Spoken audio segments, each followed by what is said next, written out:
sobre humanidades, derechos humanos y diversidad sexual. El día de hoy vamos a tener la presentación del libro Diversidad Sexual, Democracia y Ciudadanía, escrita por el profesor Álvaro Carvajal.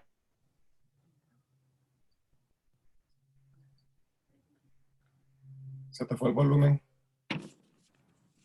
En la mesa de panelistas vamos a tener el día de hoy a la doctora Dina Espinosa Brilla, catedrática de la Universidad de Costa Rica, doctora en Filosofía y Letras por la Universidad de Alicante, licenciada en Filología Clásica por la Universidad de Costa Rica, trabaja en docencia, investigación y acción social, es coordinadora del proyecto Estado de los Derechos de la Niñez y de la Adolescencia.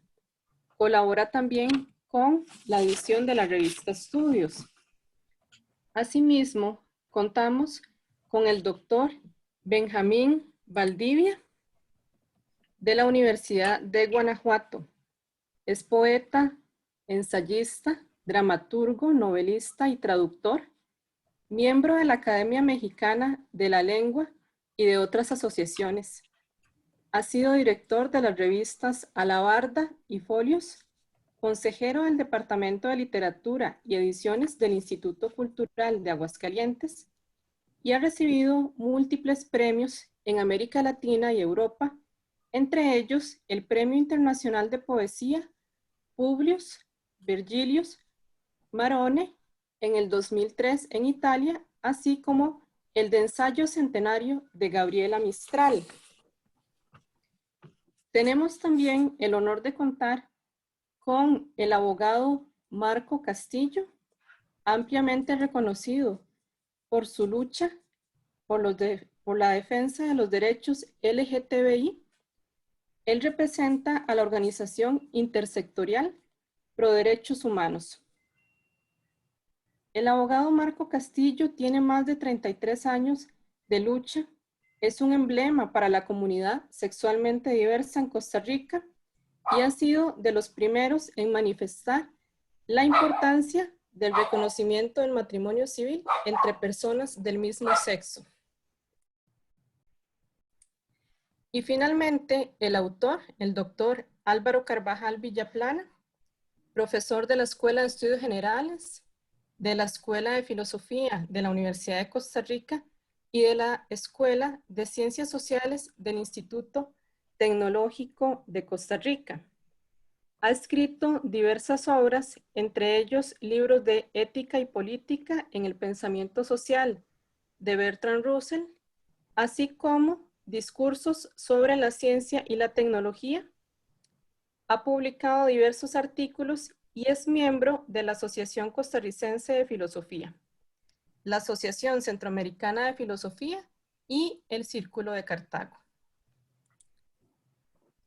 Si les parece, vamos a comenzar la presentación del libro Diversidad Sexual, Democracia y Ciudadanía con la participación de la profesora Dina Espinosa. Vamos a darle compartir.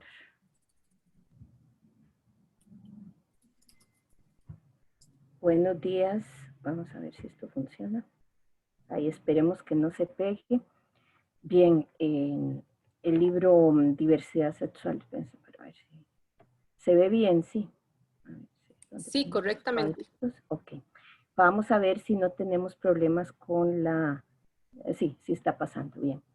Bien, esta obra recoge una serie, ¿verdad?, de trabajos, de investigaciones que se presentaron en febrero del año pasado, el primer coloquio internacional de humanidades, derechos humanos y diversidad sexual. En este caso se centró el tema sobre ciudadanía, democracia y ciudadanía.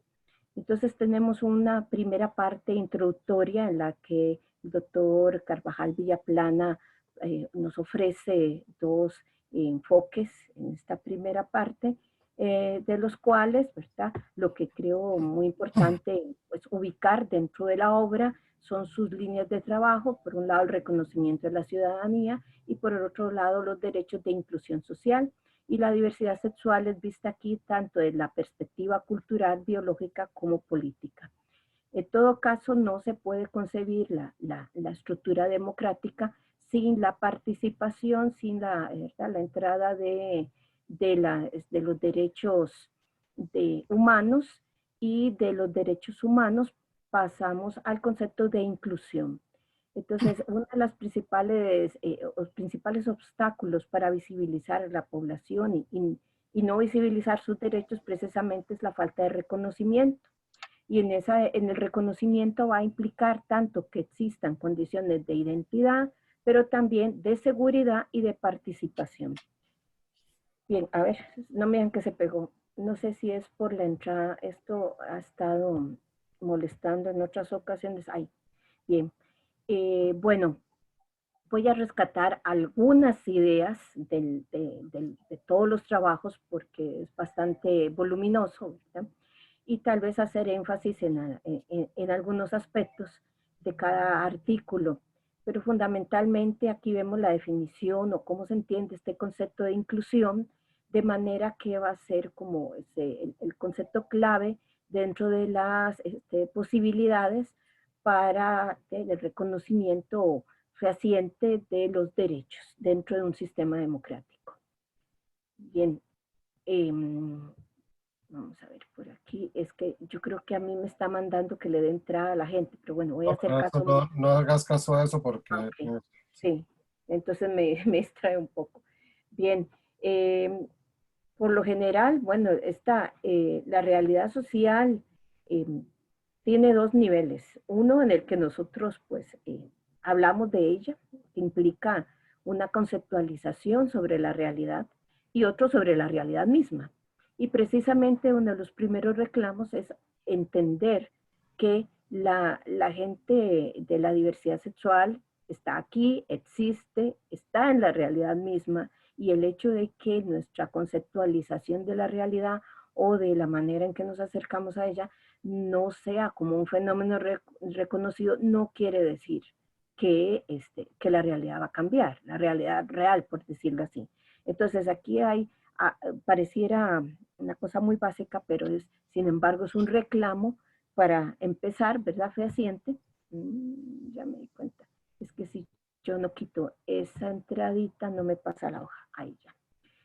Y bueno, el libro pues consta de unas 6 partes. La segunda parte tiene que ver con los derechos humanos y la no discriminación. Aquí pueden ver los textos pues que la componen, y de ellos podemos, bueno, rescatar, bueno, las experiencias de inmigrantes centroamericanos LGBTIQ+ en Estados Unidos, también las condiciones en las relaciones laborales en Costa Rica, y un trabajo que tiene que ver con proceso de la colonia en El Salvador, sobre cómo fueron procesadas algunas de estas personas. Ya me di cuenta que es que si yo no quito esos cuadritos, no me deja avanzar. Vamos a ver si lo conseguimos.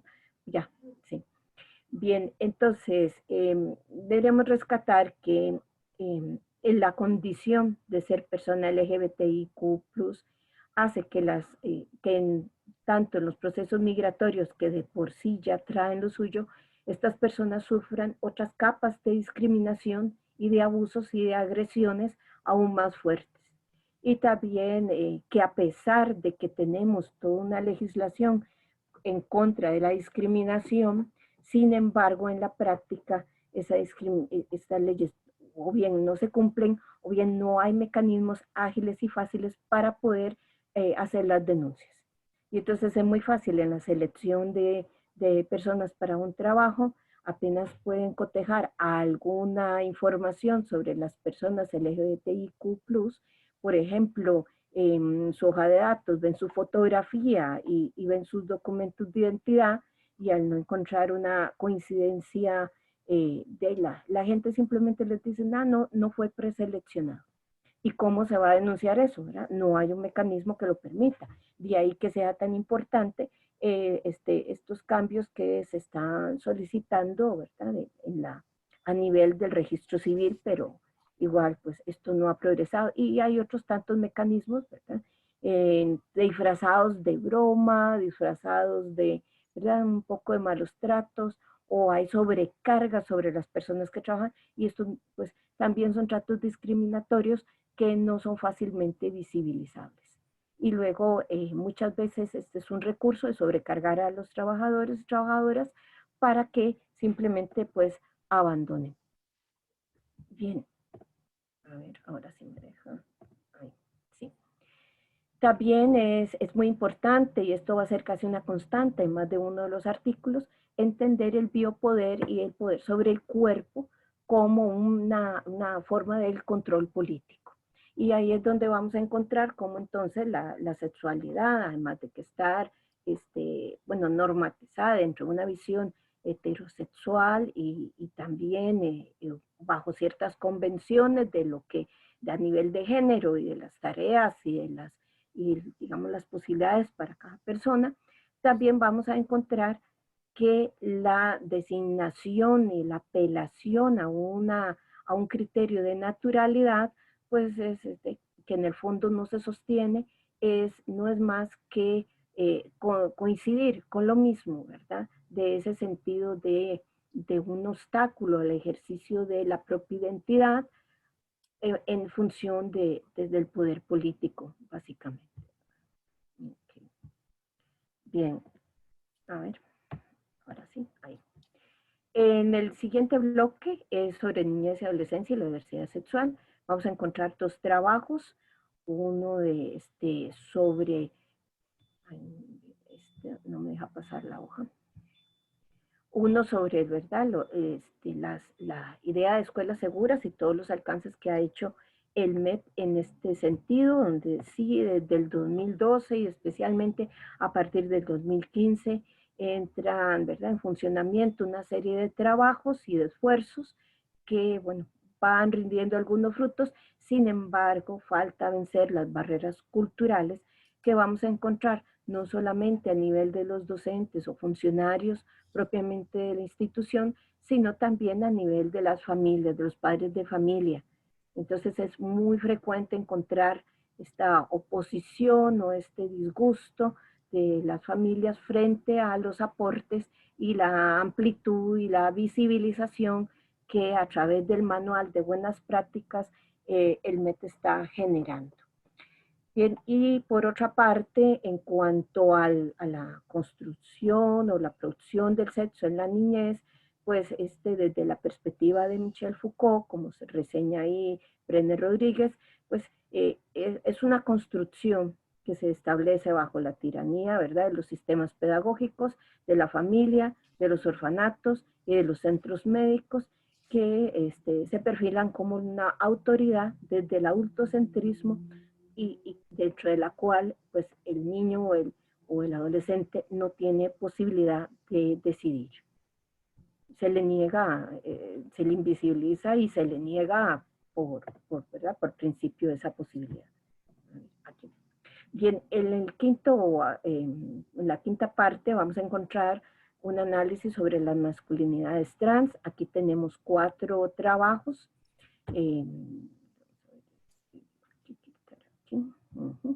Y en estos 4 trabajos podemos extraer algunas ideas, ¿verdad? Soy como muy limitada en ello por razones de tiempo, pero es una invitación para que ahonden en los libros.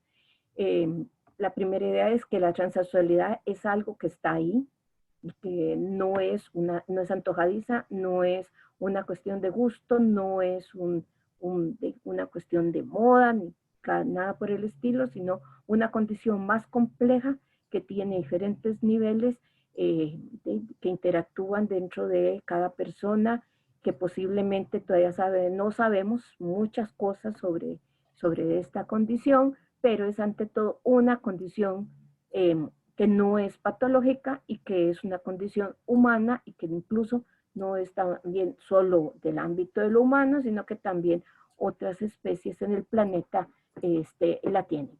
Entonces, aquí tenemos que revisar nuestras apreciaciones que llamamos científicas. La masculinidad, ¿verdad?, de hombres trans está invisibilizada y eso le quita un peso político. Pero como señala Tomás Campos, esta invisibilización obedece muchas veces al temor y también al resguardo de la propia intimidad.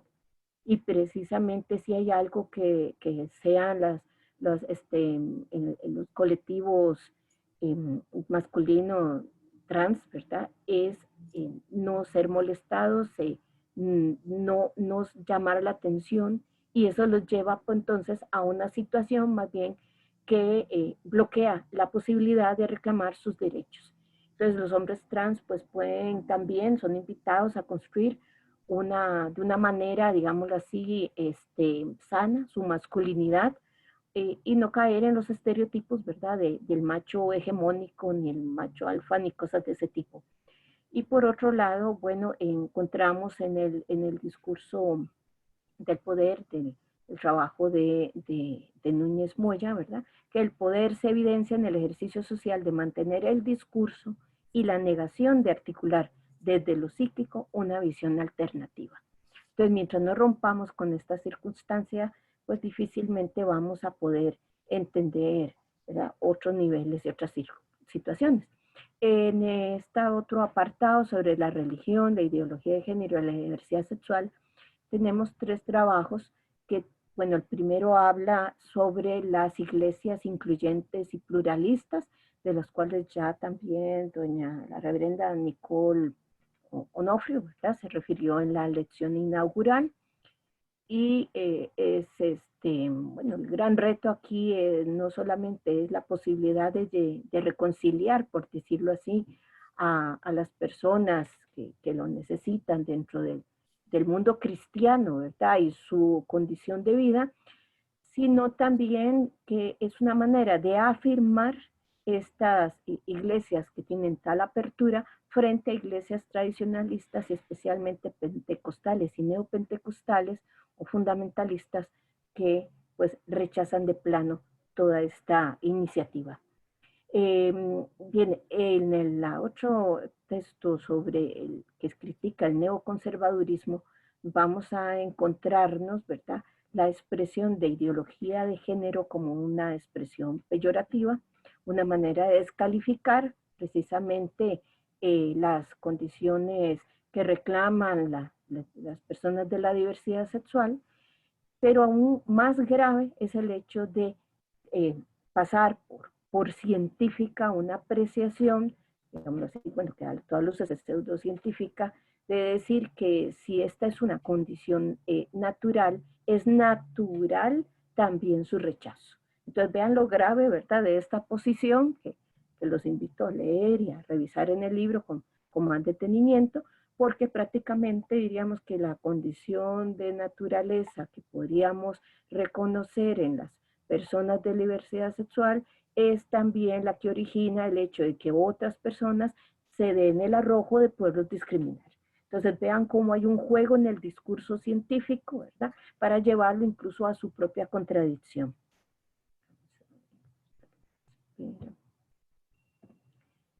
Ahí ya no veo. Es que, bien. Y en el último apartado, arte y diversidad sexual, vamos a encontrar 3 aportes, 2 de literatura y otro sobre fotografía y prensa. El primero es sobre la novela histórica de biográfica, perdón, de Reinaldo Arenas. En este sentido, invita a la reflexión sobre la racionalidad política, sexual, el sistema heteronormativo, binario, patriarcal y violento, ¿verdad?, que sufre este personaje en medio de la Revolución Cubana, y precisamente nos lleva, ¿verdad?, a un punto, aunque él logra pues dejar las cárceles, poder huir al exilio, él nunca se reencuentra consigo mismo y encuentra y deja en su nota suicida la idea de la liberación solo prácticamente en la muerte. Es realmente pues dura y conmovedora, y aquí explica cómo también desde la esfera política su condición de homosexual pues es vista diferente, ¿verdad? Porque no es solamente por una afirmación de su identidad o de su orientación, sino también que todo esto está mediado por un discurso político que es lo que lo lleva realmente, piensa él, a sufrir como, pues, como acontece en su vida. También tenemos otro trabajo aquí de María Martínez que tiene que ver con las secuelas de esa violencia estructural y el ejercicio del poder político sobre los cuerpos de los individuos que los lleva a despojarse de su identidad, de su existencia y los arroja al suicidio. Y esto también se ve en la novela de García, donde precisamente el personaje, que en este caso es femenino, opta por dedicarse a la prostitución como una manera de liberarse de las condiciones en las cuales es sometida y reprimida, pero sin embargo, mediante la fotografía, el personaje que hay ahí en la novela construido, no vuelve a ser, digámoslo así, cosificada, encasillada y sometida a las estructuras de este poder. Y en las fotos de prensa que analiza, ¿verdad?, desde el siglo XIX sobre indígenas de Costa Rica y Guatemala, nuestro último autor va a plantear precisamente cómo se perpetúa el colonialismo bajo una mirada supuestamente antropológica, pero que en el fondo no ha dejado ese lastre, digamos, de imperialismo cultural, y entonces pues incluso se ridiculizan a las personas desde la perspectiva de que si no tiene una investidura, si no tiene un comportamiento, pero sobre todo si su cuerpo no presenta una cierta imagen que sea socialmente aceptada, pues entonces queda minimizada, relegada, discriminada o incluso hasta perseguida. Bien, creo que yo ya aquí he llegado, perdón, al final, no sé si lo he hecho muy rápido, ¿verdad? En todo caso, pues cualquier otra observación, en un momento voy a dejar de compartir la pantalla. Okay, perfecto. Agradecemos la participación de la doctora Dina Espinosa. Se les recuerda a todos que al finalizar la presentación de los 4 expositores, se abrirá el espacio para preguntas. Procedemos a darle la bienvenida al doctor Benjamín Valdivia Magdaleno de la Universidad de Guanajuato. Sí, muchas gracias.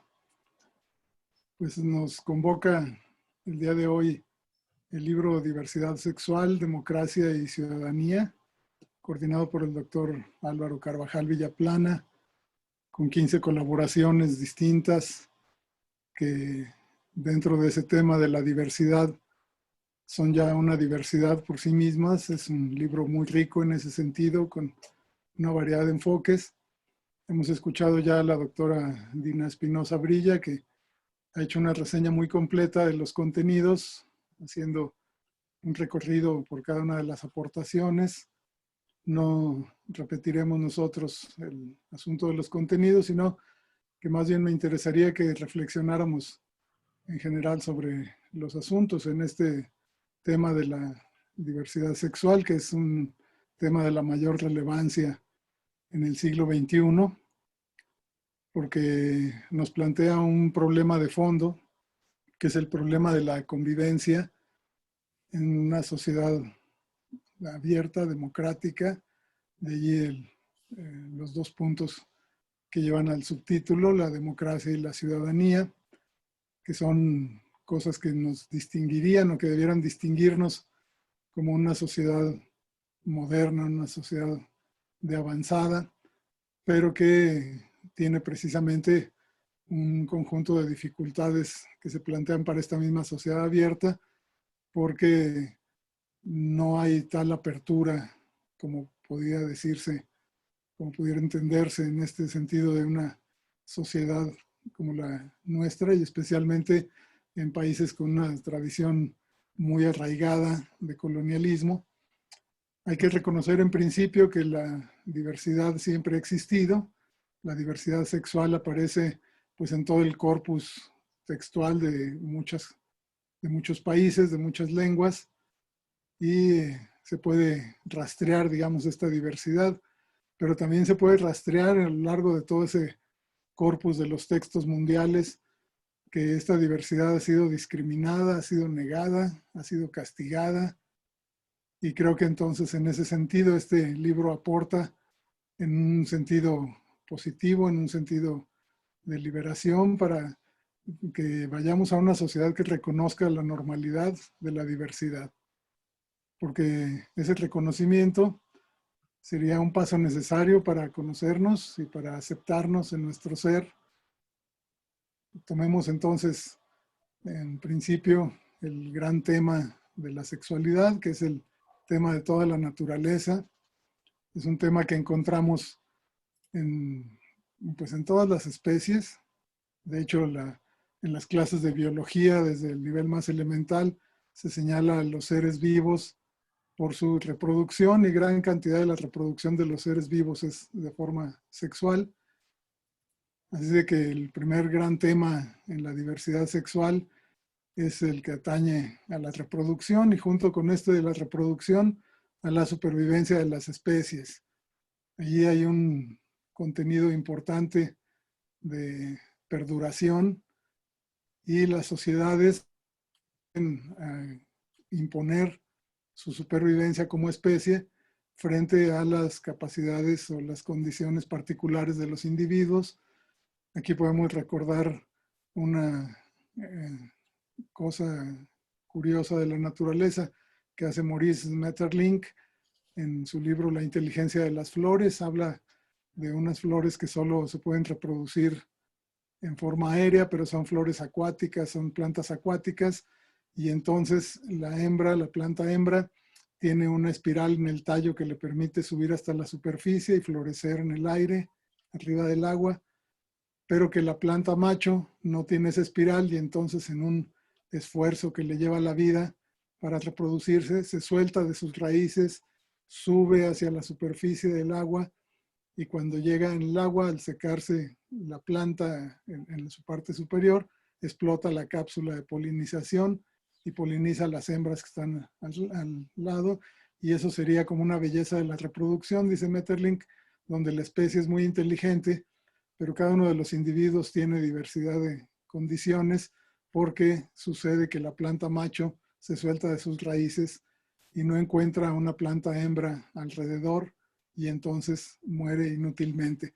En esa idea de Maeterlinck, que lo pone como una muestra de que la especie quiere prevalecer sobre los individuos, estaríamos nosotros ante una situación distinta. Los individuos que toman una decisión o que tienen una forma de ser distinta a la de la especie, tendrían también una importancia social y psicológica, es decir, social para la colectividad, psicológica también para la persona, respecto de que su diversidad sea vista no como una entrega a la especie, sino como una vida plena de la individualidad.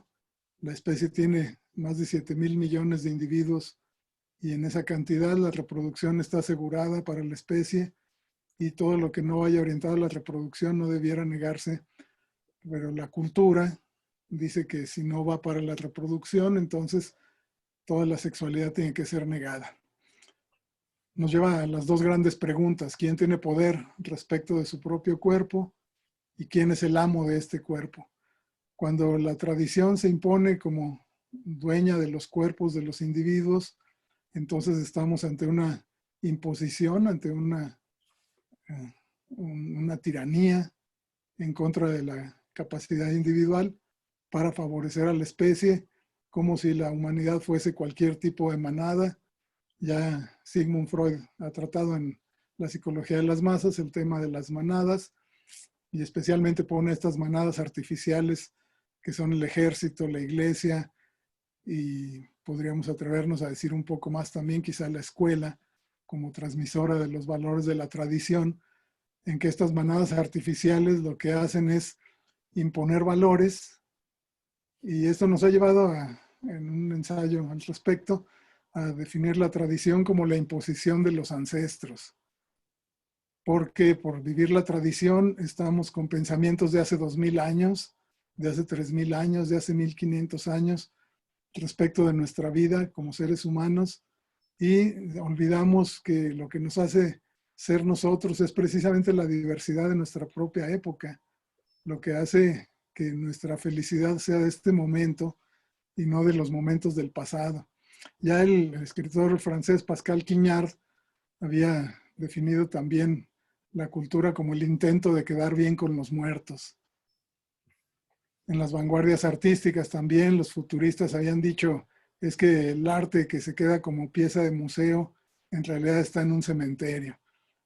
Creo entonces que en todos los temas que trata este libro, de derechos humanos, de la niñez y la adolescencia, de la transexualidad, la religión, el arte, todos estos temas tienen que plantearse, como bien sucede en esta publicación, plantearse como un camino de la diversidad y en ese sentido como un reconocimiento que nos lleve al conocimiento y a la aceptación. Si logramos avanzar hacia una nueva sociedad incluyente y abierta de verdad, que respete la verdad de las vidas diversas, pues tendríamos un mundo más pleno, no solo para la especie, sino que en la felicidad, en la tranquilidad y en la buena convivencia de todos los individuos, tendríamos una sociedad también más justa y probablemente con mejores distribuciones de la riqueza, al saber que los otros tienen diferentes necesidades. Tomemos entonces los tres conceptos que titulan a este libro y veamos inicialmente la sexualidad de la que ya hablábamos, pero veámosla en términos de lo que sucede ya no desde la naturaleza de la reproducción y la supervivencia, sino lo que tiene, como en todas las circunstancias de género, un contenido cultural y por lo tanto, como decíamos, una imposición de los ancestros. Lo que hay sobre la sexualidad es un control social que manda el mensaje de que quien detenta el poder es dueño de las decisiones de los cuerpos ajenos. Y en ese caso se crean las formas canónicas de la sexualidad, las que son aceptadas en ciertas partes del mundo, en ciertas partes de la historia, pero que en todas ellas lo que hay es un control desde el poder. Creo que en el caso de la sexualidad siempre será necesario que se transfiera el poder y que pase a los individuos que manejan su propio cuerpo y la propia relación de su cuerpo. En este sentido, hay dos formas en las que se puede entender la relación entre los seres humanos. Una que es la que está garantizada por la convivencia social, por el pacto social, donde firmamos ese acuerdo invisible de pertenencia sin habernos dado cuenta desde nuestra infancia y que tiene que ver con todas las asimilaciones de la cultura. Tiene que ver, por ejemplo, con el idioma. En cuanto nace alguien, dicen qué bonito, pero se lo dicen en español o se lo dicen en alemán, sehr gut. Le dicen, oh, en inglés, ¿no? Nice kid o lo que sea. Le van diciendo entonces, ya desde entrada en sus primeras respiraciones, le van diciendo que respire ese idioma. Y en ese idioma le van diciendo que respire ese sometimiento que poco a poco se convierte en una nulificación desde los poderes sociales sobre los poderes de la decisión del individuo, hasta llegar al momento en que, estando ya uno solo en una isla como Robinson Crusoe, estamos llevando un calendario, zapatos y todas las cosas que suceden en la sociedad y las estamos repitiendo en nuestro aislamiento y el sujeto se convierte no solo en un ser aislado, sino que se convierte en un ser aislado frente a un poder que se le impone. Creo que para la sexualidad una de las cosas muy importantes en el mundo de la diversidad es que se transfiera el poder a que la persona decida sobre su propio cuerpo y sobre sus sensaciones, porque estas relaciones sociales de las que nos referimos que se asimilan desde el nacimiento, deben pasar a unas relaciones directamente personales, es decir, todas relaciones entre dos personas, toda relación. Alguien puede tener 4 hijos, pero tiene una relación personal con cada uno de sus 4 hijos. Uno puede tener una relación con 2, 3, 4 personas y tiene una relación personal con cada una de esas personas. Entender entonces que el poder de la relación tiene que partir desde el individuo y no desde la tradición impuesta en sus formas canónicas, que además fueron creadas para otras circunstancias. En el segundo aspecto, que sería el de la democracia, tendríamos ahí la necesidad de que, como su nombre lo indica, este poder sea de la comunidad. La sexualidad se ejerce por el individuo, pero la democracia se ejerce por la comunidad. Y habría entonces que trasladar ya no solo este poder de sexualidad individual, sino de decisión entre las comunidades para que puedan elegir, que tengan la capacidad de elegir sus formas de participación dentro de la sociedad y frente a otras comunidades. Y algo muy importante que incluye este título es la ciudadanía, precisamente remarcando que el tema de la sexualidad y la capacidad de las comunidades para tomar esas decisiones atañe principalmente a las personas y no al Estado. No habría una forma de inclusión si no hay opciones para la diversidad.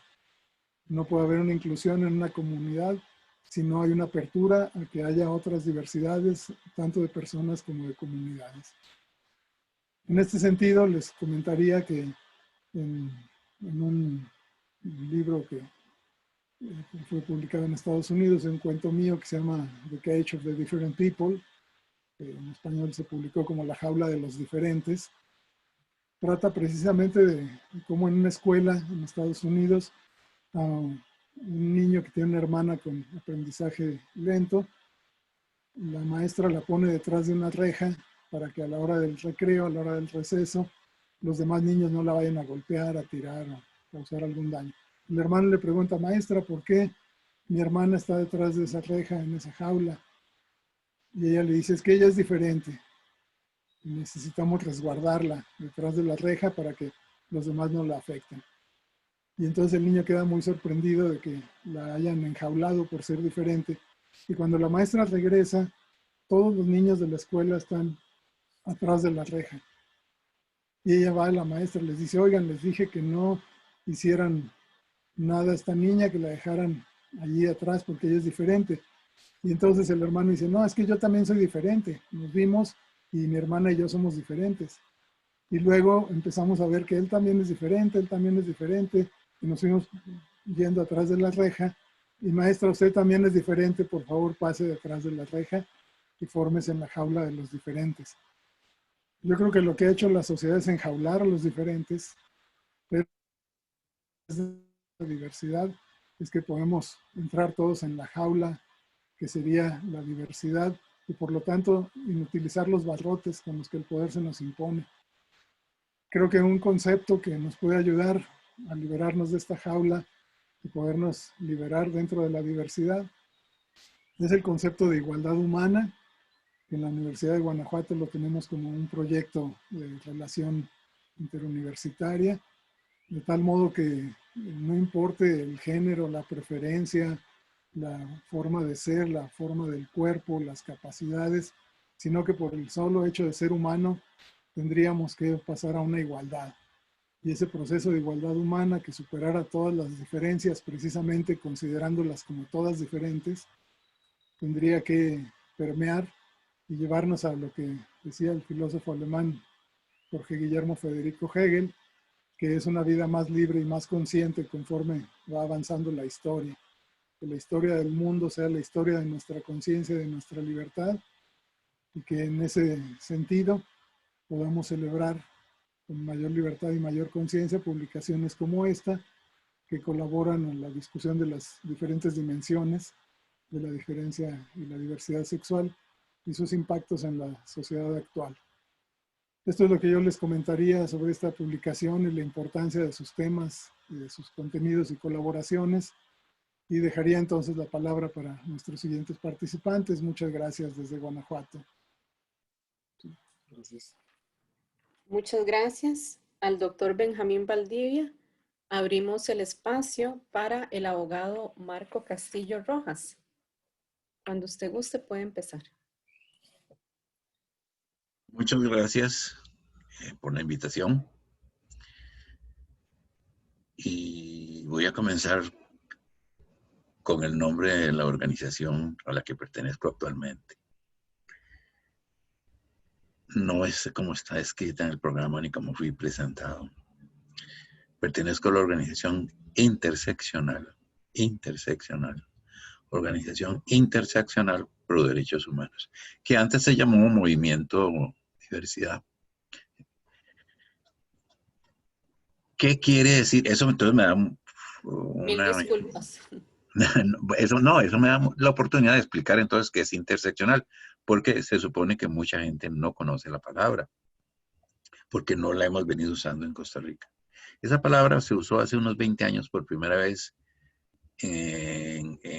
por parte de las feministas negras de Estados Unidos. Y es evidente que ser feminista en Estados Unidos, luchar por los derechos sexuales de la mujer, los derechos en contra de la discriminación sexual de la mujer, no es lo mismo para una blanca que para una negra. Y entonces ellas usaron esta palabra intersexual para, perdón, ya me equivoqué yo, interseccional, para referirse a los grupos discriminados socialmente. Y entonces entraría no solamente la discriminación por sexo, por etnia, por nacionalidad, por discapacidad, por edad, etcétera, por cuestiones económicas, etcétera. Entonces, nuestro grupo pretende una lucha más integral por los grupos discriminados. Gracias por la invitación. Estoy impresionado por el trabajo de Álvaro y de la Universidad de Costa Rica al haber hecho el simposio que hicieron, que produjo esta antología. Y me voy a referir puntualmente a algunas cosas del libro. Los análisis que se han hecho han sido muy buenos y creo que no discrepo. Lo primero que quiero referirme es sobre el concepto de diversidad sexual y de género, que Álvaro lo rescata diciendo que es un concepto que debe ser usado mejor que el asunto de LGBT, no sé qué, cuántas letras. Ahí un día de estos me pasaron un artículo en el cual creo que tenía como 8 letras diferentes. Y algunas que tuve que preguntar, ¿y eso qué quiere decir? Realmente el concepto de diversidad sexual y de género es un concepto más amplio que no discrimina, al contrario. Y decir que efectivamente esto fue usado por primera vez en Costa Rica por la organización ALUDIS. Lo único es que a Álvaro se le olvidó parte del nombre de la organización. La organización se llamaba Asociación de Lucha por el Respeto a la Diversidad Sexual. Lo que pasa es que en el acrónimo no usamos la R, para que no suene tan raro, no sé ni por qué. Y entonces realmente me parece que sí. Okay. También coincido en que el uso del término queer es muy político y que suena muy raro luchar por la equidad social diciendo, es que soy queer y entonces estoy luchando por la equidad social. Me parece entonces muy adecuado esa introducción. En cuanto a lo que dice Alison Wolf, me parece que efectivamente la discriminación a nuestra población diversa es mundial y ser migrante y diverso en Estados Unidos y en otros países no es nada fácil y son sujetos de discriminación. Me gustó mucho ese artículo porque pone puntos sobre las IES muy importantes. En cuanto a lo que dice Jocelyn Brenes, me parece muy adecuado, es un estudio muy serio en cuanto al empleo para las personas diversas, pero me parece que falta una arista muy importante de estudio y queda plantada como un reto para alguien. Correcto. Porque resulta que falta ver qué pasa con las mujeres trans. Porque sí, las mujeres trans son discriminadas en el empleo, pero además resulta que es que ni siquiera pueden llegar a solicitar un empleo porque no tienen educación formal. En general fueron expulsadas de su casa siendo muy niñas y entonces viven desde niñas en la calle, no pueden ir a las escuelas porque en las escuelas las maltrataban, ¿verdad? Ahora vimos, más adelante vamos a ver lo que se habla sobre la educación actual en Costa Rica y las maltrataban, entonces nunca pudieron terminar ni en la primaria ni en la secundaria. Y entonces, ¿qué empleo van a conseguir?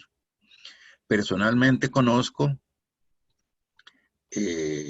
o sé, más bien, de 2 mujeres trans que trabajan en administración pública.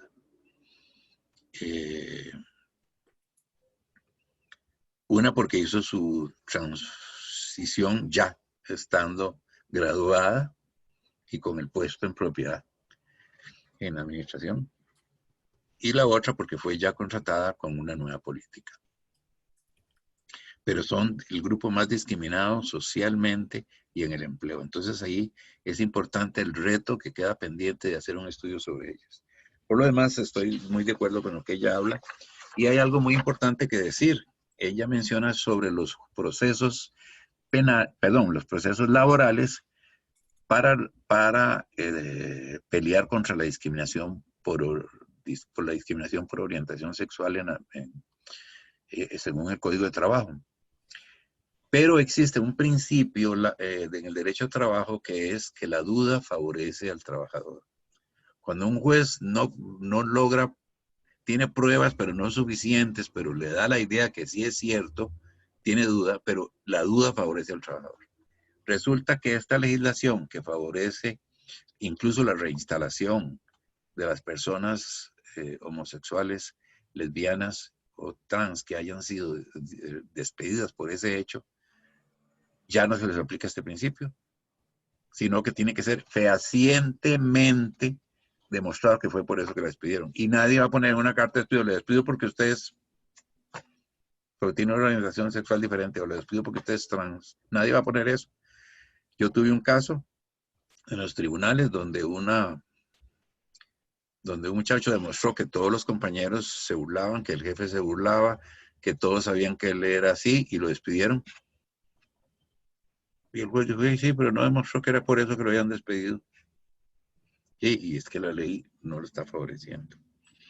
Entonces ahí hay un hueco legal que hay que superar.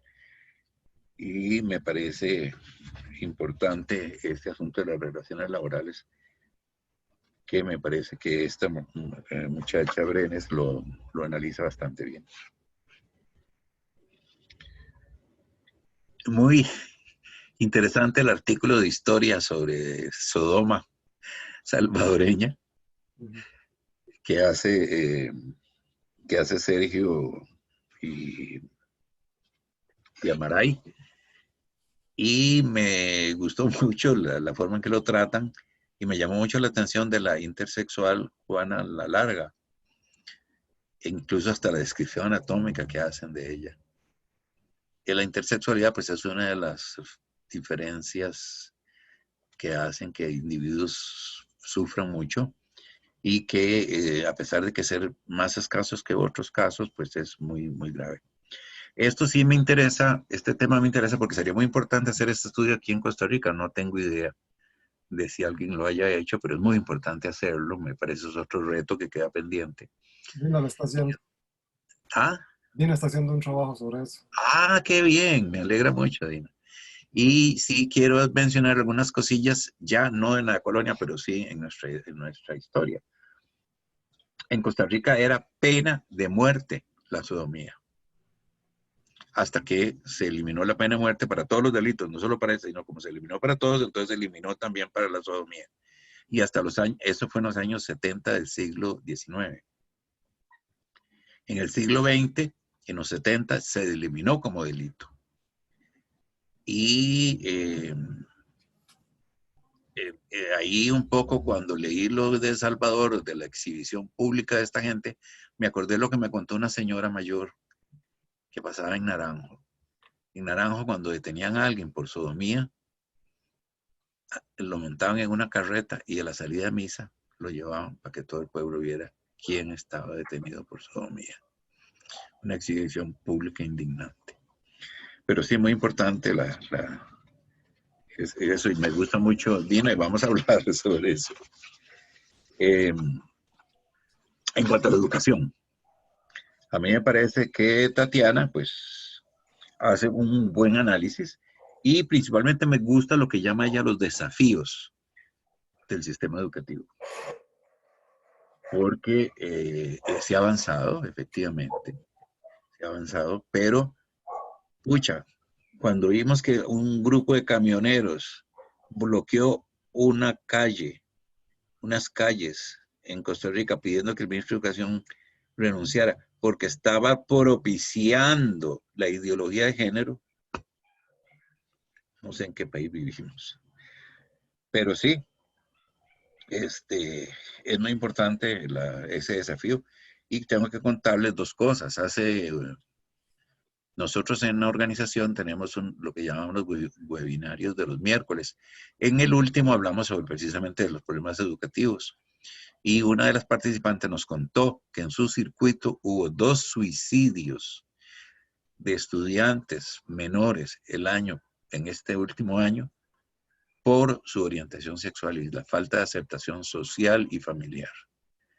Y efectivamente los suicidios en personas menores son muy frecuentes. Y eso es un tema que hay que también revisarlo.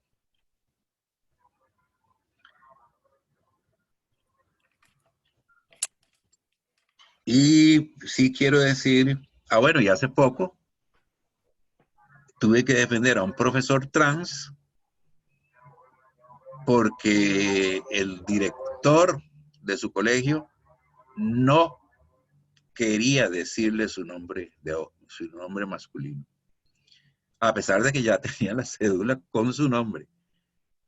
Y tuvimos que acusarlo. O sea que una cosa es lo que dicen los papeles y otra es lo que piensa la gente o los que tienen que implementar eso. Y finalmente, refiriéndome a ese artículo, yo tuve un profesor en la Facultad de Derecho, Novoa Monreal, que escribió un libro muy importante que se llama El Derecho como Obstáculo al Cambio Social. Y yo creo un poco lo que está diciendo don Benjamín Valdivia, de que también la educación es un obstáculo al cambio social. No lo dijo con esas palabras, pero se lo entendí así.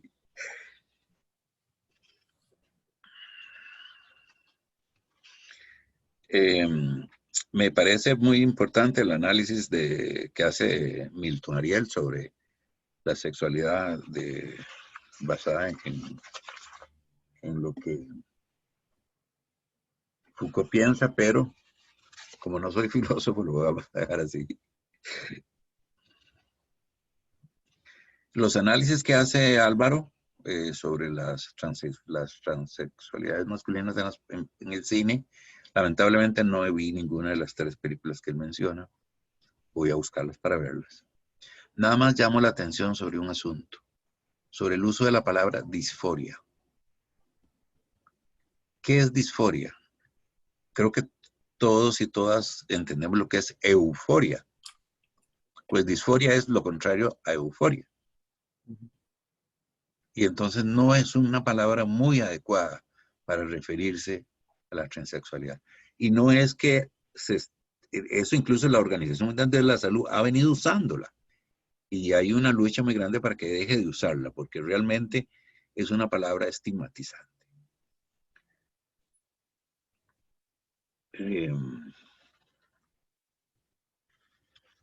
Tomás Campos nos da algo muy importante sobre lo que es la transexualidad, los hombres transexuales.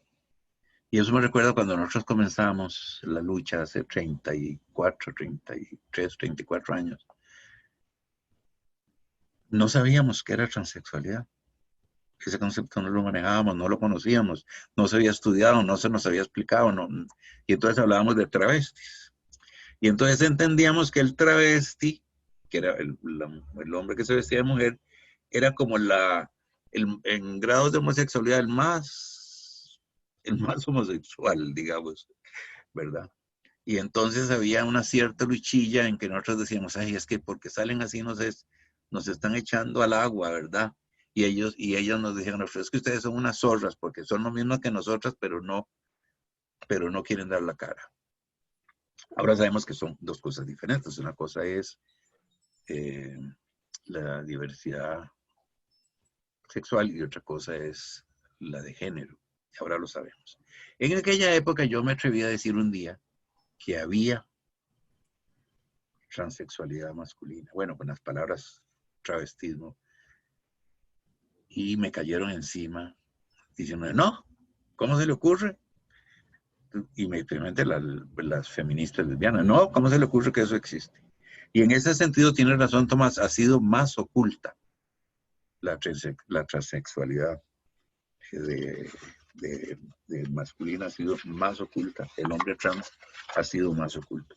Pero también el hombre trans ha tenido más oportunidades de educación, no sé exactamente cuáles razones sociales hay, que la mujer trans.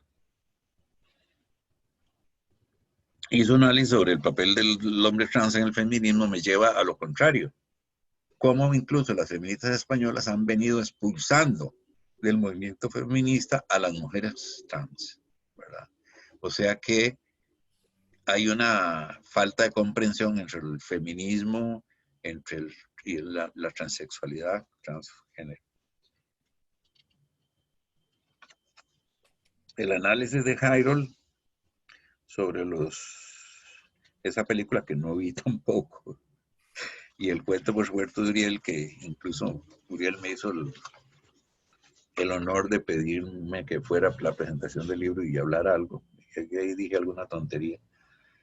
Pero me parece muy, muy importante lo que dice. La religión.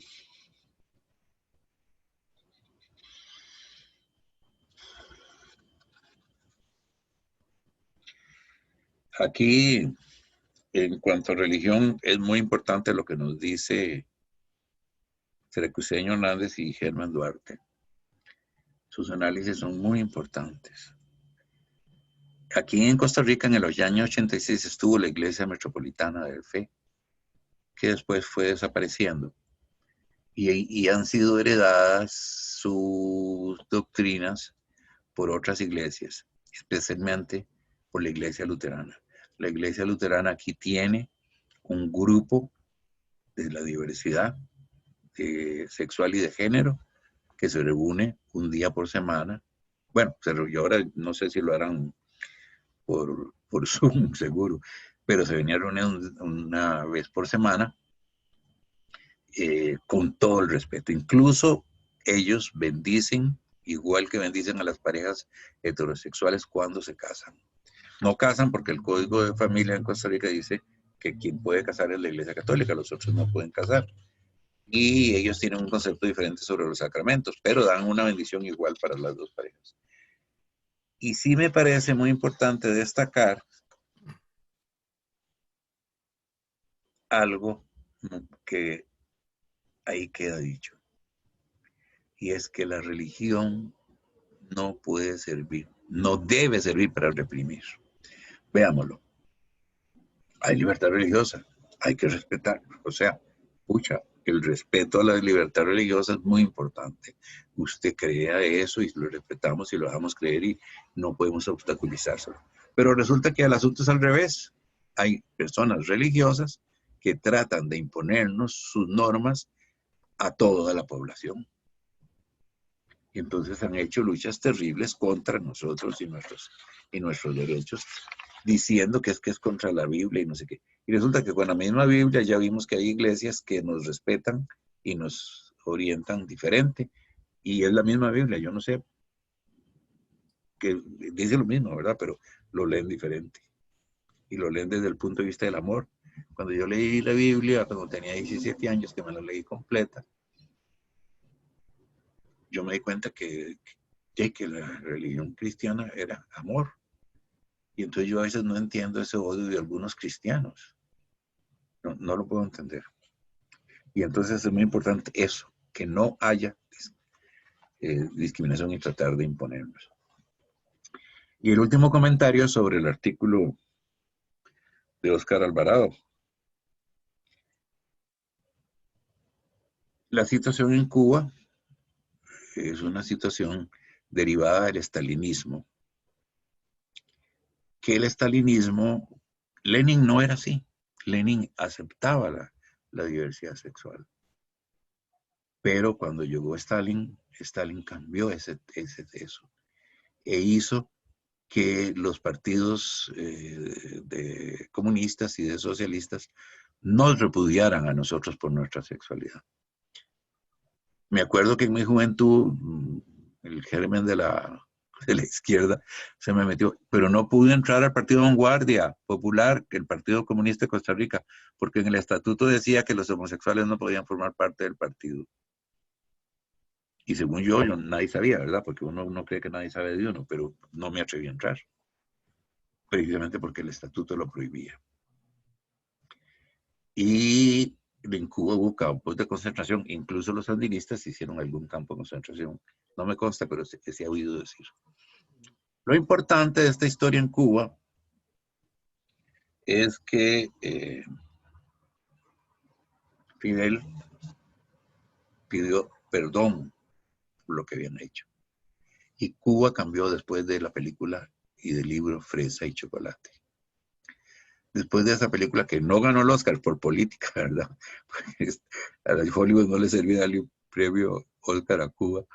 Entonces no le dieron, pero es una película excelente que impactó no solo en Cuba, sino en el mundo. Fresa y Chocolate vino a ser un cambio radical en la política cubana. Y hay que recordar que hace poco se votó en la isla sobre la Constitución nueva. Y en la Constitución nueva iba la aceptación del matrimonio civil sin limitaciones de sexo.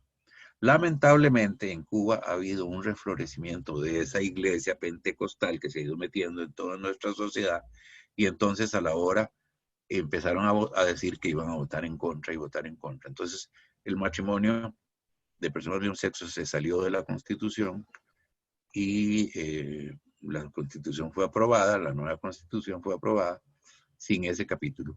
Pero los diputados y diputadas están en la idea de hacer una ley sobre el matrimonio. Y hay que recordar que ahí existe ahora el Instituto de Investigaciones Sexuales, donde incluso las personas trans pueden recibir tratamientos para sus cambios físicos y poder caminar hacia la transexualidad en una forma mejor.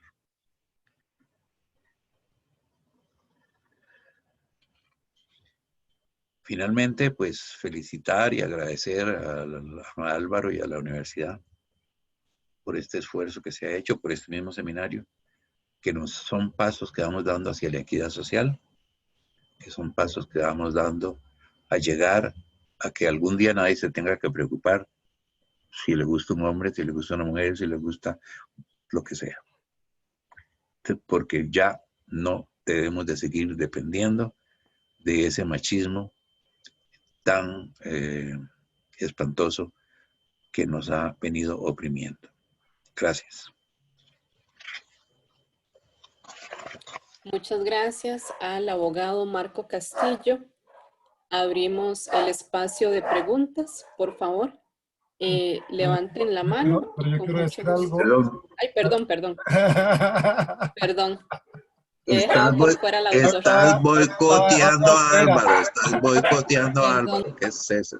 Sí, rápidamente. Perdón.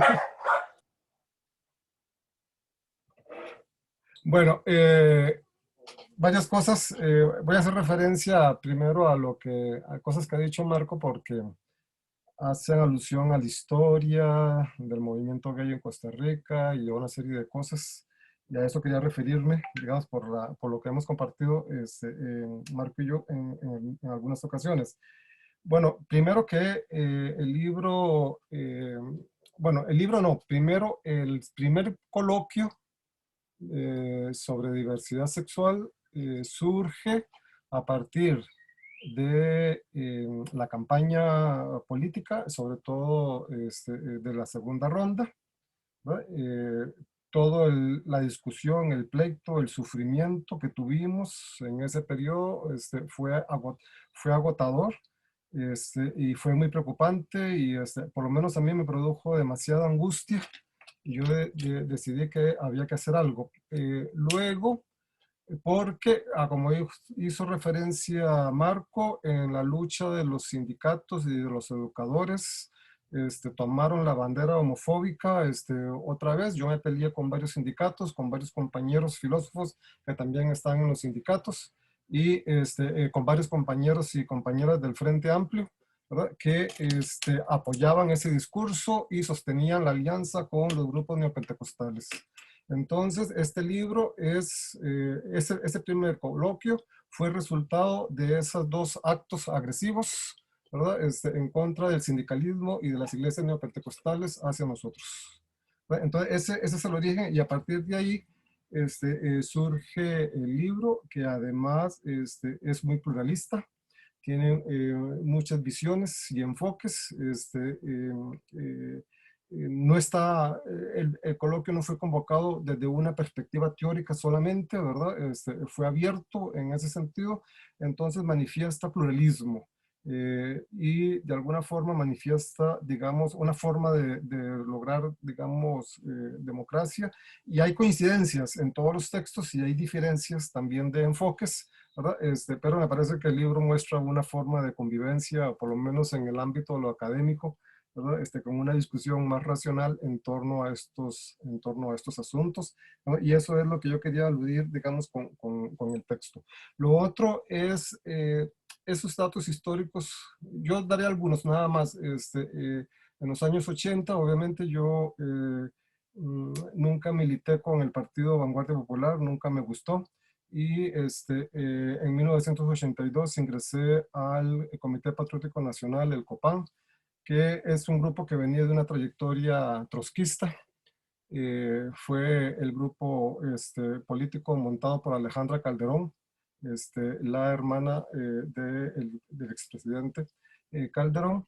Y ahí el COPAN creó el Frente de Liberación Nacional, el Frente de Liberación de las Mujeres, porque tomaban los nombres de las organizaciones de mujeres y gays de los años 70 en los Estados Unidos, ¿verdad?, que siempre llevaban el término liberación en ese periodo. Y también se creó el Frente de Liberación Homosexual, y en esa época de los 80, pues yo asistí a la comunidad metropolitana cuando yo era creyente, ¿verdad? Con dirigentes del COPAN, por Cecilia Madrid y su compañera, y Fernando y otros. Entonces, y era era una iglesia que se reunía en el Centro de Amigos para la Paz, y además estaba como dirigido o financiado por Lizano, uno de los dueños de la fábrica Lizano en aquel entonces, ¿verdad? Y esa fue una experiencia muy interesante sobre el asunto. Luego, con la creación del grupo de diversidad sexual de Amnistía Internacional, cuando existía en Costa Rica, ese grupo. Y luego pasé a trabajar con la Comisión Costarricense de Derechos Humanos, y nosotros introducimos, una compañera introdujo el tema del género en la Comisión de Derechos Humanos, porque las comisiones de derechos humanos en la década del 90 no trabajaban el tema del feminismo ni el tema de la diversidad sexual. Lo introdujimos ahí. También introdujimos el tema de la diversidad sexual, que fue aceptada por todos los compañeros, y se hizo un trabajo con la transexualidad y una serie de denuncias, una contra la Universidad de Costa Rica por una censura que nos hizo de un ciclo de cine, una contra la Universidad Latina por no dejar ingresar a personas de la diversidad sexual a la universidad con cierta vestimenta y cortes y demás, y así por el estilo. A partir de ahí nosotros introducimos el tema a la Comisión Centroamericana de Derechos Humanos, que tampoco querían trabajar el tema de la diversidad sexual. Decían que eso era de pequeños burgueses y que eso era cosa de Costa Rica, ¿verdad? Y que no tenía nada que ver con las luchas guerrilleras en Centroamérica. Eso, digamos, es una experiencia, y a partir de ahí se montó Aludis. Bueno, entre varias gente, ¿verdad? Varias iniciativas que coincidieron, y ahí estuve con Marco Castillo. Eran las primeras organizaciones que ya decían que teníamos que salir del bar y que tenía que hacer política pública, ¿verdad? Creo que Marco Aludis marca un antes y un después, ¿verdad? Pero la historia como que no reconoce todavía esa transición que es a Luis, ¿verdad? Que es muy interesante esa transición. Bueno, eso, digamos, como unos elementos históricos que hace alusión Marco. Luego, obviamente, yo tengo otras publicaciones en donde trabajo el tema de la transexualidad. Hay un tema que no fue, yo no lo he visto abordado en ningún lugar, que es narraciones gays sobre la muerte, o sea, cómo conciben las personas de la diversidad sexual la muerte, ¿verdad? La enfermedad, y ese tipo de cosas, digamos, son temas tabú que no se trabajan, lo trabajan los filmes, y entonces a partir de los filmes como recurso lo he realizado. Tengo un texto que se llama Gente queer, intersexuales, transexuales y transgénero. Y tengo otro texto, Gente queer, masculinidades femeninas. Es en el libro Derechos Humanos, Emociones, Minorías y Diversidad Sexual. Y luego, en otro texto sobre crímenes contra la humanidad y derechos humanos, tengo un texto sobre igualdad y dignidad, uniones civiles homosexuales, que complementan este tipo de estudios. Eso, entre otras cosas, digamos, que he trabajado, porque hay muchos temas que sí faltan, y que en Costa Rica, como que los estudios muchas veces, aunque ha habido gente muy valiente, digamos, a veces uno encuentra enfoques distorsionados dentro de la misma comunidad LGBTI en torno a los estudios de esta índole. Entonces, es importante ir creando este contexto de estudios. La idea es, a partir de estos seminarios y de otras actividades, montar una red de investigación centroamericana en diversidad sexual, que hace mucha falta ya, ir aglutinando, digamos, un corpus investigativo, y una estrategia de investigación en esta línea, para visualizar, porque si no hay investigación, aunque las personas estén ahí, digamos,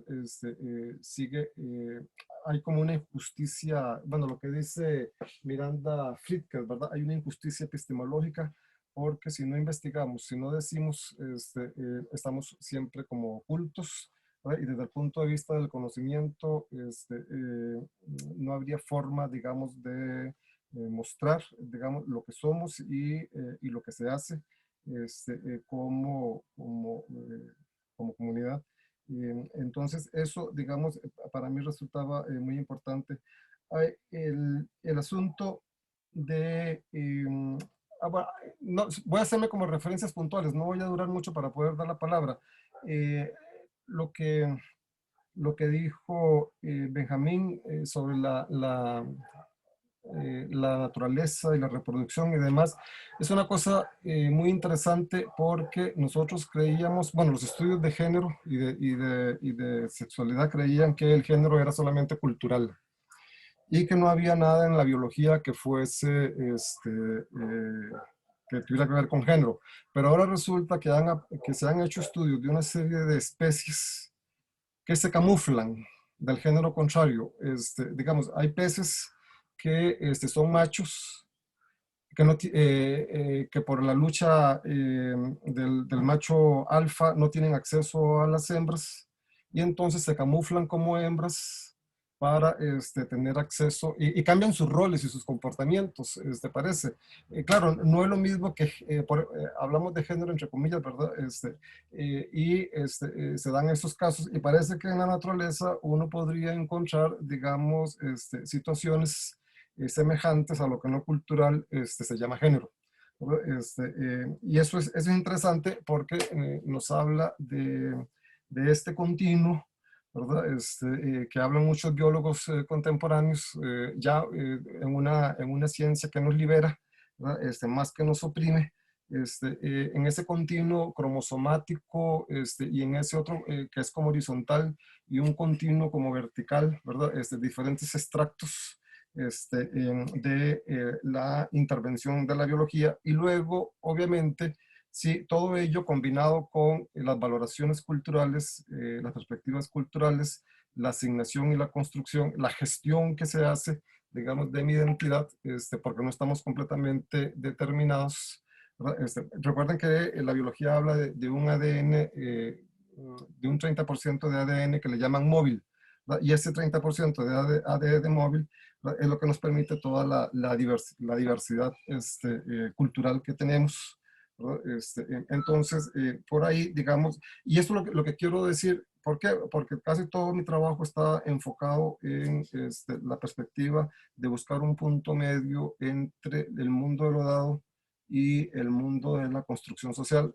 Buscar ese punto medio, digamos, es parte, y lo que veo es como una doble direccionalidad, digamos, en un sentido epigenético también, ¿verdad? De cómo el medio influye en la biología y cómo la biología también nos condiciona, ¿verdad? Y buscar ese punto medio es parte de la estructura del trabajo que estoy haciendo sobre filosofía, sobre la diversidad sexual dentro de un contexto de filosofía analítica. Y luego, obviamente, el principio de realidad de Aristóteles, en la confrontación con el principio de la espontaneidad, de la libertad de la mente, que se puede inventar cualquier cosa, ¿verdad? Pero que ahí está la realidad, y como bien lo han expresado, ¿verdad?, ahí siempre está la realidad, ¿verdad? Entonces, ese, digamos, es una parte de mi marco teórico, que no lo puedo exponer completamente, pero quería hacer alusión a él. Y luego, sobre la democracia y demás, sí, yo asumo, digamos, la expresión de Leibniz de que el poder tiene que ser domado. Y aunque Leibniz no habló de democracia, por lo menos sí habló de la ética, y que a partir de la ética el gobernante tenía que estar dominado. También retomo la idea de Bertrand Russell, de que la democracia es una forma de control del poder, y que la democracia también es una forma de dominio o control del poder, aunque la democracia misma, como lo vemos en Costa Rica, ¿verdad? A veces es abusiva, y hay que aplicarle lo mismo que se le aplica a ella, o que ella intenta aplicar, hay que aplicárselo a ella, ¿verdad? Porque obviamente muchas veces, a pesar de los sistemas democráticos, existe el control y la dominación dentro de la democracia, y lo que hay que hacer es mejorar la democracia. Parto siempre de la idea de que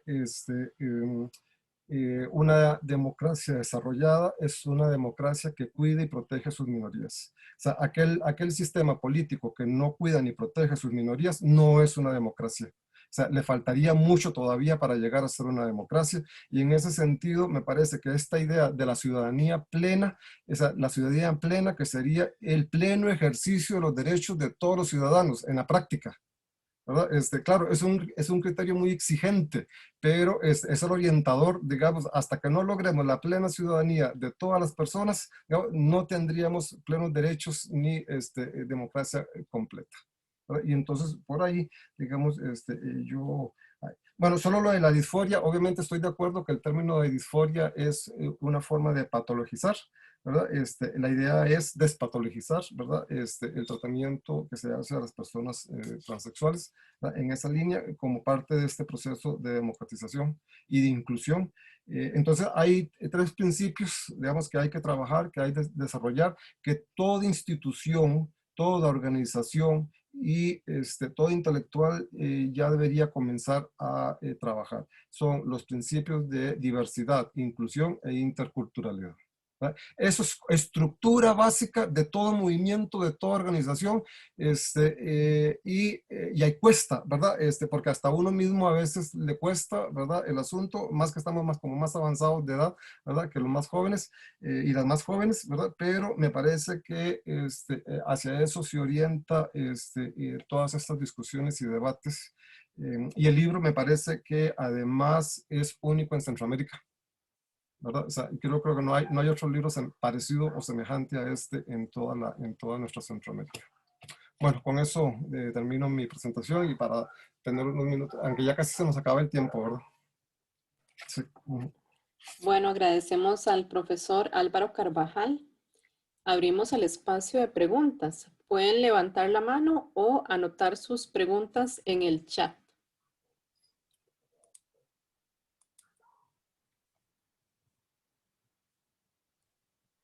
Braulio Abarca, cuando guste, puede realizar su pregunta.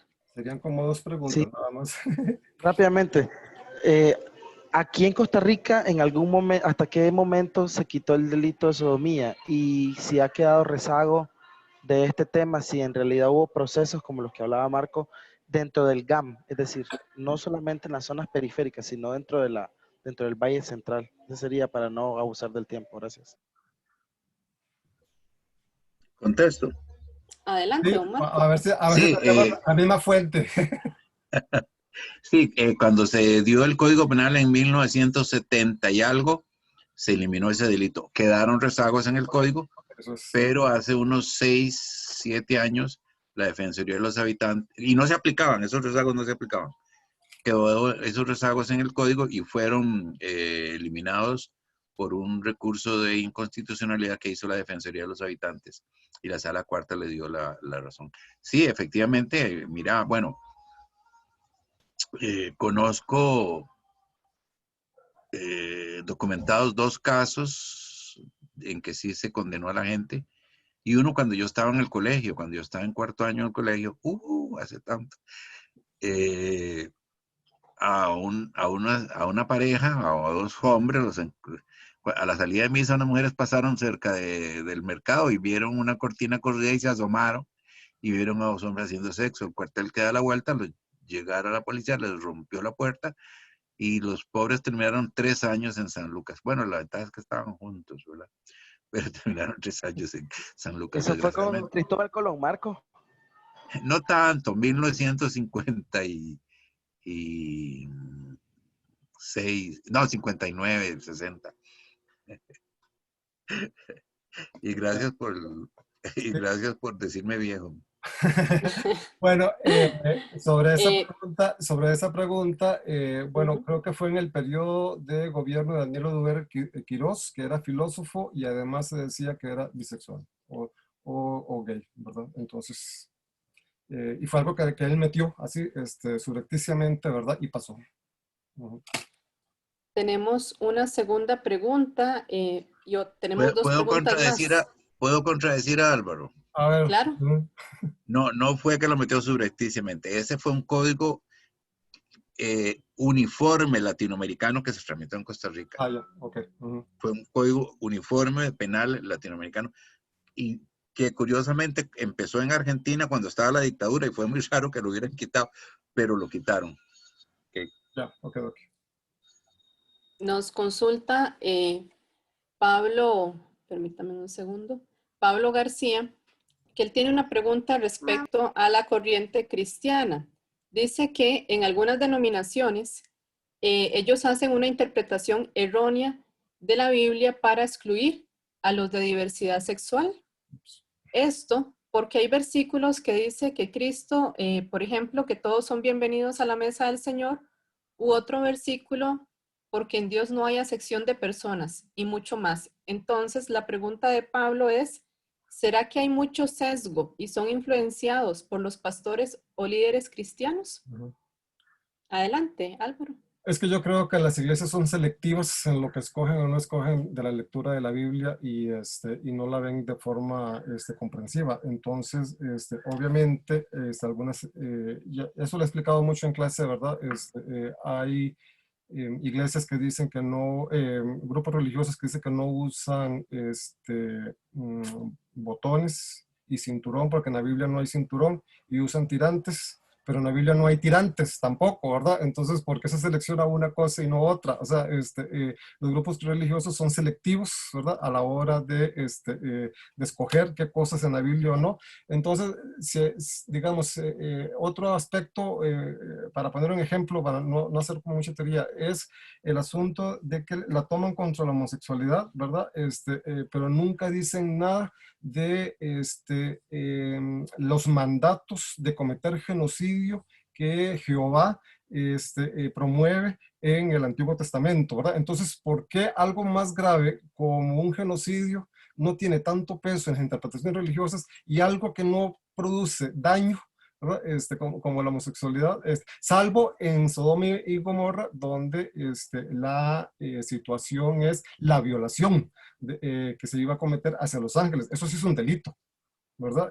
Pero no por ser, pero no la homosexualidad, ¿verdad? Entonces se vuelven selectivos a la hora de escoger los hechos que quieren interpretar para sus iglesias. Me parece que por ahí está una de las razones, no la única, ¿verdad? Perfecto. Por cuestiones de tiempo, solo vamos a cerrar con 2 preguntas y un comentario del profesor Jerry Espinosa. La primera pregunta es, para que los panelistas decidan quién la responde, ¿por qué a lo largo de la charla se usó el término machismo, siendo que este es referente a la superioridad del hombre y no a la discriminación ante los temas mencionados? Y Carolina tenía la mano levantada para que haga también su pregunta.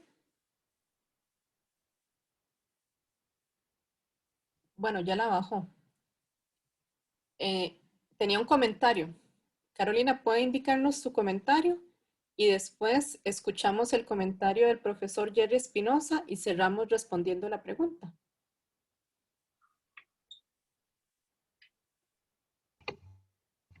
Bueno, desde ya. Bueno, Sí, adelante. es que, bueno, era un comentario con respecto a lo que ha dicho Marco Castillo, que era sobre por qué los chicos trans se ven como más aceptados a comparación a las mujeres trans. Y yo he escuchado que es como que es más mal visto, tal vez como relacionado con el machismo y así, que las mujeres trans, de que es como que están pasando a ser como las débiles, como de pasó de ser un hombre privilegiado a hacerse, era como algo así relacionado con el machismo, como con que pasaba a ser mujer y que por eso eh, se ven menos afectados.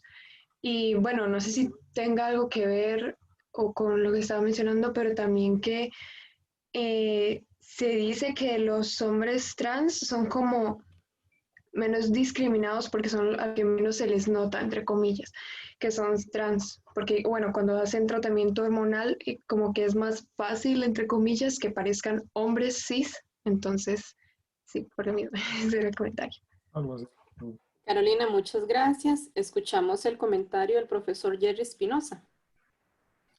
Bueno, en primer lugar quiero felicitar a los expositores. Me pareció muy, los comentarios que hicieron en general muy atinados y muy pertinentes.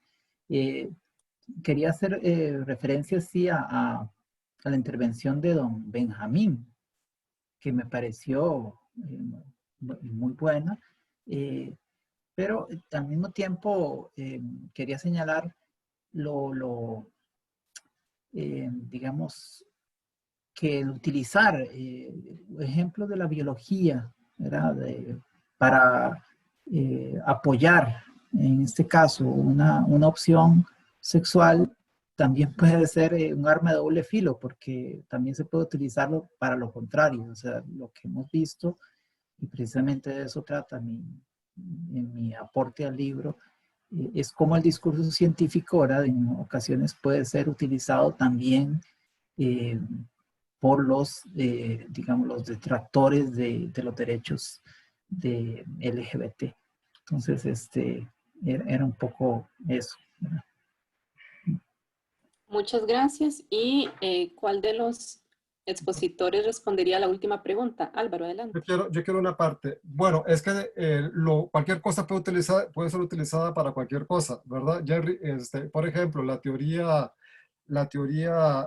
performativa de Judith Butler es utilizada por el ejército de los Estados Unidos para decirle a los marines que cuando se declaran yo soy gay están performando y por lo tanto no se les puede permitir.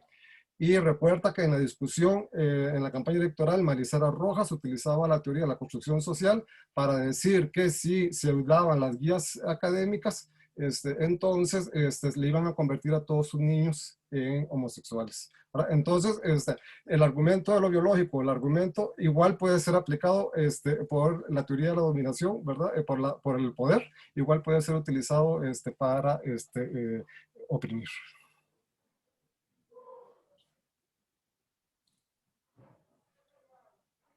Teníamos la pregunta pendiente sobre el machismo. Yo no lo usé. Ya le aclaré, ¿no? El término lo indicamos, no sé si se refería a esa parte, porque así lo trabaja Tomás Campos. Sí, Tomás Campos. Ya le hice la aclaración Perfecto. a la persona. Muchísimas gracias. Don Marco, ¿quiere agregar algo más para cerrar? Ya que la mesa próxima estaba prevista a las 9:30 para no tomar más tiempo. No, rápidamente que sí, realmente machismo es una forma, diríamos, más despectiva de llamar a la heterosexualidad dominante y al patriarcado, ¿verdad? Sí. Pero bueno, no sé, ya semánticamente habría que haberlo estudiarlo bien. Excelente, don Marco. Muchas gracias. Finalmente, agradecemos la participación y la presencia de todos ustedes. Este texto pone sobre la mesa diferentes perspectivas sobre cómo la población diversa vive una ciudadanía no siempre democrática, con diferencias y resistencias. Y agradecemos al autor porque con esta nueva obra del doctor Carvajal se abren nuevos espacios de discusión y comprensión de la diversidad sexual. Muy agradecidos por su presencia e los invitamos a seguir participando del coloquio en la siguiente mesa titulada Mesa de Trabajo Familias. Muchas gracias. Entonces, dejamos de grabar y volvemos a grabar.